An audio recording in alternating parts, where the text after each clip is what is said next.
คนก่อนงามอยู่5 คนที่สิได้ขนมแซ่บๆไปกินครับอย่ายืนโอ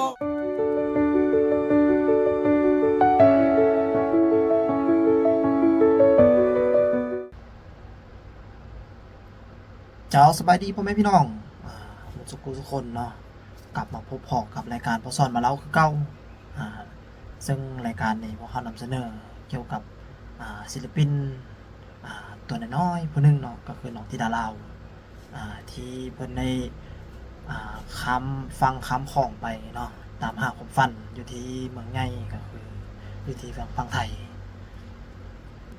ซึ่งรายการพอสอนมาเล่าในมื้อนี้เนาะสิพาไปชมบรรยากาศตัวพี่น้องหลังจากน้องธิดาลาวกลับมาเยี่ยมบ้านเกิดในครั้งนี้ก็ถือว่าทางพ่อแม่ของน้องก็ได้เฮ็ดพิธีบายชีสุขวัญให้เนาะบ่ว่าจะเป็นทั้งมีผู้เฒ่าผู้แก่มีทั้งผู้เฒ่าผู้แก่แล้วก็มาตุ้มมาห่มเข้าห่มขวัญนั่นแหละพี่น้องตามภาษาบ้านเฮาเนาะลูกหลานที่ออกจากบ้านจากเมืองไปเนาะก็มาเฮ็ดเขาเฮ็ดขวัญให้แล้วก็ยังมีงานนึงที่สำคัญอีกเนาะก็คือน้องธิดาลาวได้รับเชิญมาขึ้นเวทีงานบุญกฐินที่วัดบ้านบัวคำเมืองอาสะพังทองแขวงสะวรรณเขตเนาะคือบ้านเกิดของน้องธิดาลาวนั่นแหละภายในงานก็ถือว่าทาง FC แฟนคลับของน้องก็ถือว่าโอ้ยลังไล่กันมาถ่ายรูปถ่ายหอยน้ำน้องไม่ธรรมดาเลยพี่น้องก็ถือว่าโอ้ลาย FC น้องธิดาลาวไม่ธรรมดาพี่น้องมีทั้งรุ่นใหญ่รุ่นหน่อยรวมไปถึงผู้ที่สูงอายุเนาะเอาเบาเจ้าเบาโน้ฮอร์โมนกันเนาะการไล่มือไล่เว้นทีมบ่ได้มาบอกว่าสู่พี่น้องฟังกันเนี่ยจากว่าพอสอนเองก็บ่สบายแด้แล้วก็ส่วนระยะนี้ก็กำลังเก็บเกี่ยวข้าวหน้าปีเลยพี่น้องไปเกี่ยวเขาได้พี่น้องพักไปเกี่ยวเขาพักไปเกี่ยวเขาไล่มือพอสมควรเนาะ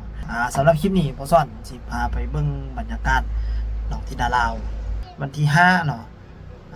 ก็คือได้น้องได้เดินทางไปเซระนองก็คือไปอีกโซนหนึ่งของแขวงสะวรรณเขตพี่น้องเนาะเพราะว่าน้องจะไปเฮ็ดภารกิจเฮ็ดกิจกรรมร่วมกับบรรดาทีมบ้านศรีวิไลนี่แหละเนาะก็คือรวมไปถึงทั้ง3สาวก็ไปพร้อมกันเนาะบ่ว่าจะเป็นทั้งน้องปัทนาน้องไอแล้วก็คนนิดหน่อยกันหมู่ที่เฮาเว้าถึงอันนี้ก็คือน้องธิดาลาวเนาะแล้วก็มีทั้งผู้เบาเคเนาะหมอลำเคเพชรอนันต์ตึงที่ได้เดินทางไปในครั้งนี้ถือว่าได้ไปร่วมกันที่ดาเซละนองไปเจอที่ดาลาวศรีวิไลพี่น้องเอ้ยกับมวนกันไปในกิจกรรมเขาถือว่าสนุกสนานเนาะเห็นภาพบรรยากาศหลักถือว่าประทับใจนำเนาะแล้วก็ดีใจนำที่มีกิจกรรมดีๆนะนี่มาให้พี่น้องรับชมรับเบิ่งกันอยู่ทางบ้านเอาทางทีมงานพอซ่อนเองก็ส่งแห่งเสียแห่งใจไปให้เด้อเนาะทางทีมงานศรีวิไลของพวกเฮาเนาะซึ่งกิจกรรมในครั้งนี้เนาะก็ถือว่าฮอบฟันมาหาน้องก็คือว่ามาหาน้องๆทางเซระนองแล้วก็มาหาทางพี่น้องทางสวนเผาตะอ้วยของพวกเฮาเนาะก็ถือว่าเป็นกิจกรรมที่ม่วนซื่นเนาะภายในงานก็มีการแจกขนมเนาะแล้วก็แจกยา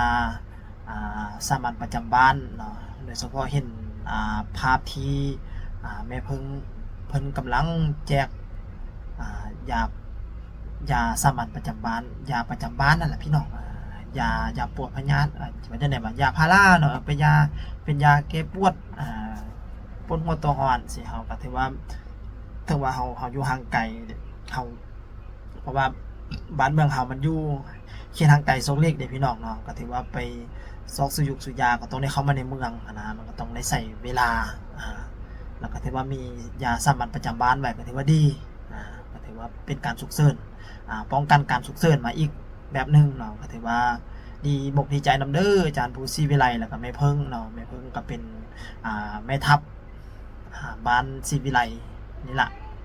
เพิ่งซึ่งเพิ่นเป็นผู้อยู่เบื้องหลังความสำเร็จของน้องๆและก็ของลูกๆอยู่บ้านศรีวิไลหลังนี้เนาะมีแต่ความยิ้มมีแต่ความอบอุ่นตัวพี่น้องไปเห็นบรรยากาศแล้วถือว่าเป็นตาน่าประทับใจเนาะแล้วก็ดีใจนำเนาะที่อาจารย์ผู้ศรีวิไลแล้วก็ทีมงานของเพิ่นก็ขอให้เพิ่นเจริญก้าวหน้าขึ้นไปเป็นที่ฮู้จักฮักแพงของ FC เบิดทุกคนเด้ออันนี้ทาง จากใจของพ่อสอนเองก็ถือว่าบ่มีหยังส่งแห่งเสียแห่งใจไปให้เนาะ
เราสู้หลังชนฝาแล้วนะแจกเลยขนมข้างล่างอ่ะ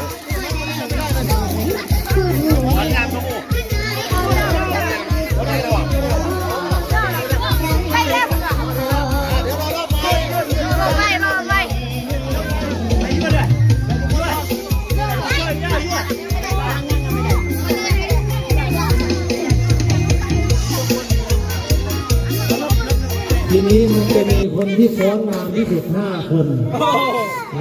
ที่พระครูเตรียมไว้ให้เรียบร้อยที่คนฟ้อนงามอยู่5 คนที่สิได้ขนมแซ่บๆไปกินครับ ได้ยืนโอ้ ได้กระเป๋านั่งคนที่บอกผม มายืนโอ้เวกี่ เดือนให้เดือนมาที่นี่พี่ไอ้จับตัวนี้หน่อยโอเคเอาผู้หญิงก่อน ธิดาแล้วอ้าวไม่ใช่เหรอ อ้าวคิดว่าเป็นใครที่เราคิดว่าเป็นใคร เป็นคนนี้ค่ะเป็นคนนี้ นี่คนนี้ด้วยคนนี้ด้วย คนนี้ด้วย ไม่ใช่ อ้าว พอเพียนมานี่โอ้เดี๋ยวเพิ่งยืนให้ครบ5 คนก่อน อ๋อ ยืนให้ครบ5 คนไหนใครคิดว่าตัวเองเต้นได้ดีที่สุดเมื่อกี้นี่ยกมือด้วยคนใดคิดว่าอย่างนั้นเต้นได้ดีที่สุด ยกมือมีไหมไม่มี บอดี้เลยบอ ไม่มีเลย บอดี้ทีนึงเอาละมานี่หัวโล้นๆนี่มานี่ โอ้ 2 คนแล้วนะเหลือ3 คนนะสาวๆข้างหลังคิดว่าไง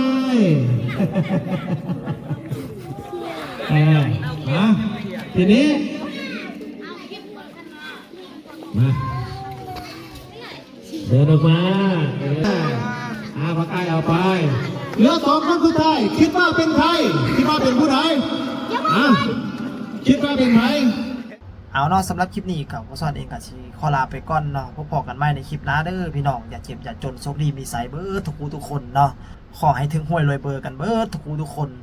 สำหรับคลิปนี้ขอลาไปก่อนสบายดี